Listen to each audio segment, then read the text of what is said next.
PerfectForms uses a locking system to prevent more than one user having active access to a form instance at the same time.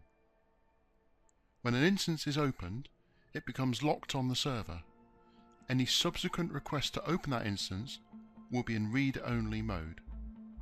The instance will remain locked until either the user submits the instance or correctly closes the instance, or until a predefined timeout period elapses.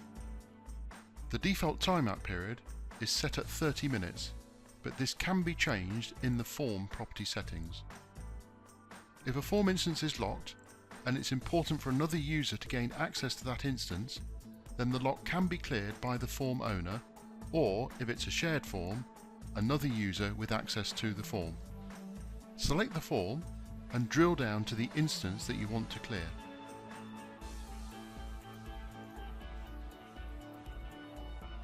Click the Clear Lock button. That instance will now be unlocked, allowing a user to be able to open it and submit modifications.